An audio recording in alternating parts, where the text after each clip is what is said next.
आज हम एक बहुत ही मजेदार कहानी पर बात करने वाले हैं जिसका नाम है वह किताब जिसने धरती को बचाया। जरा सोचिए, क्या बच्चों की नर्सरी राइम वाली एक छोटी सी किताब एक पूरे एलियन हमले को रोक सकती है? सुनने में थोड़ा अजीब लगता है ना? खैर, इसी सवाल के साथ चलिए इस कहानी में उतरते हैं। तो कहानी हमें लेकर चलती है सीधे साल 2550 में। सोचिए, एक इतिहासकार हमें एक म्यूजियम में सदियों पुरानी एक घटना के बारे में बता रही हैं। ये बात है 2040 की, जब मंगल ग्रह से एक बहुत बड़ा हमला होने वाला था, लेकिन हुआ नहीं। और वजह सिर्फ एक किताब। तो सवाल ये है कि इस हमले के पीछे आखिर था कौन? चलिए मिलते हैं मंगल ग्रह के महान कमांडर से। तो ये है commander in chief, think tank, और इनके घमंड का लेवल तो देखिए। ये अपने आईने से पूछते हैं, आईना आईना मेरे हाथ में बता, इस दुनिया में सबसे ज्यादा बुद्धिमान कौन है? और मजे की बात तो ये है कि अगर आईना जवाब देने में थोड़ी भी देर कर देना तो उसे भी डांट पड़ जाती है। अब थिंक टैंक के ठीक उलट है उनके ट्रेनी नूडल। जहां थिंक टैंक एकदम घमंडी और अहंकारी हैं, वहीं नूडल बहुत ही विनम्र, समझदार और इंटेलिजेंट है। वो हमेशा सही सलाह देता है, लेकिन देता भी बड़े स्मार्ट तरीके से, ताकि सारा का सारा क्रेडिट हमेशा थिंक टैंक को ही मिले। और यहीं से कहानी में असली मजा शुरू होता है, जब धरती पर भेजी गई टीम की पहली और सबसे बड़ी गलतफहमी सामने आती है। इससे हम कह सकते हैं सैंडविच मिसअंडरस्टैंडिंग। तो थिंक टैंक की जासूसी टीम, जिसमें कैप्टन ओमेगा, लेफ्टिनेंट आयोटा और सार्जेंट ऊप हैं, वो धरती पर लैंड करती है। पर उतरते कहाँ हैं? एक लाइब्रेरी में। अब उनके लिए तो ये बस एक चौकोर जगह थी, एक अजीब सा स्टोरेज बान।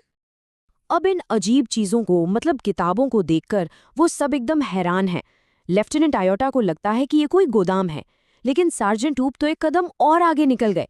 उन्होंने किताब उठाई, अपने सिर पर रखी और बोले, अरे शायद ये तो टोपियां हैं, और ये जगह पक्का टोपियों की दुकान है।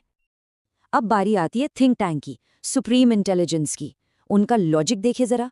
वो कहते हैं कि धरती के लोग तो हमेशा खाते ही रहते हैं, तो पक्का ये अजीब सी चीजें भी खाने की ही कोई चीज होंगी। और उनका शानदार कंक्लूजन क्या निकला? कि ये सैंडविच हैं। और फिर थिंक टैंक ने ऑर्डर दे दिया। बेचारे सार्जेंट ऊप को एक किताब का कोना चबाना पड़ा। और उनका रिव्यू, पता नहीं धरती वाले ये सैंडविच बिना पानी के कैसे खाते हैं, ये तो मंगल के धूल जितने सूखे हैं। जाहिर है ये सैंडविच उन्हें बिल्कुल पसंद नहीं आया। तो खैर, सैंडविच वाली थ्योरी तो बुरी तरह फेल हो गई। अब मंगलवासी इन किताबों को समझने की कोशिश करते हैं। उन्हें लगता है कि ये शायद धरती के कोई खतरनाक हथियार या कोई सीक्रेट कोड है। और एक बार फिर समझदार नूडल सही अंदाजा लगाता है। वो धीरे से कहता है कि शायद ये सैंडविच खाने या सुनने के लिए नहीं है, बल्कि आंखों से कम्युनिकेट करने के लिए है। अब इस कोड को तोड़ने के लिए थिंक टैंक अपनी टीम को इंटेलिजेंस बढ़ाने वाले विटामिन खाने का ऑर्डर देता है। विटामिन खाते ही उनकी आंखें एकदम बड़ी बड़ी हो जाती हैं और सिर तेजी से हिलने लगता है। मतलब अब वो कोड को समझने के लिए पूरी तरह तैयार हैं। वो एक बड़ी सी रंगीन किताब उठाते हैं और उसका नाम था मदर गूज। और बस यहीं से असली कॉमेडी शुरू होती है। अब जरा देखिए कि ये लोग इन कविताओं का क्या मतलब निकालते हैं। जब वो पढ़ते हैं silver bells and cockle shells, तो थिंक टैंक का दिमाग घूम जाता है। उसे लगता है कि धरती वाले जमीन में कीमती मेटल और विस्फोटक उगाते हैं। और जब वो पढ़ते हैं गाय चांद के ऊपर से कूद गई, तो उसका निष्कर्ष निकलता है कि धरती वालों के पास गायों की एक इंटरप्लैनेटरी अटैक फ्लीट है, मतलब हमला करने वाली गायों की सेना। एक के बाद एक ऐसी मजेदार गलतफहमियों के बाद कहानी अब अपने क्लाइमैक्स पर पहुंचती है। अब आती है वो आखिरी कविता जो इन मंगलवासियों में पूरी तरह से दहशत फैला देगी। सार्जेंट ऊप अगली कविता पढ़ना शुरू करता है। हम्टी डम्टी दीवार पर बैठा था, हम्टी डम्टी जोर से गिर गया। और जैसे ही थिंक टैंक किताब में हम्टी डम्टी की तस्वीर देखता है, जिसका सिर उसके बड़े अंडे जैसे सिर से काफी मिलता जुलता है, वो दहशत में चीख पड़ता है, अरे ये तो मैं हूं, ये मेरा महान और शक्तिशाली गुब्बारे जैसा दिमाग है।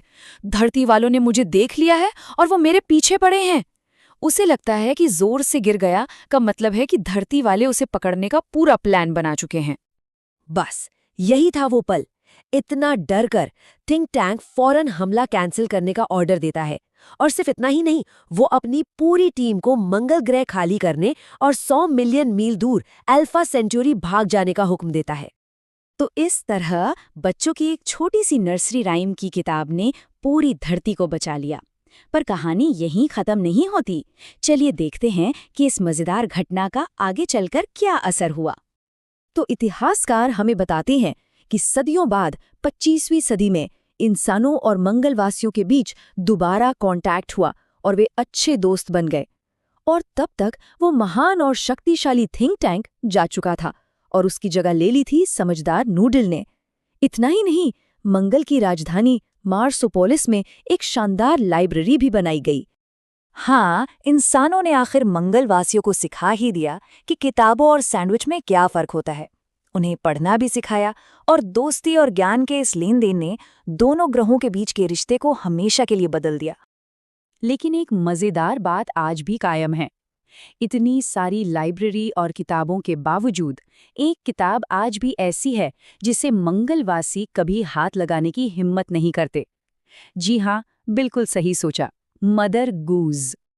और ये कहानी हमें एक बहुत दिलचस्प सवाल के साथ छोड़ जाती है कि आखिर ऐसी कौन सी साधारण से दिखने वाली चीजें हैं जिन्हें हम अपनी जिंदगी में गलत समझ लेते हैं और जिनके नतीजे या तो बहुत खतरनाक हो सकते हैं या फिर इस कहानी की तरह बहुत ही ज्यादा मजेदार।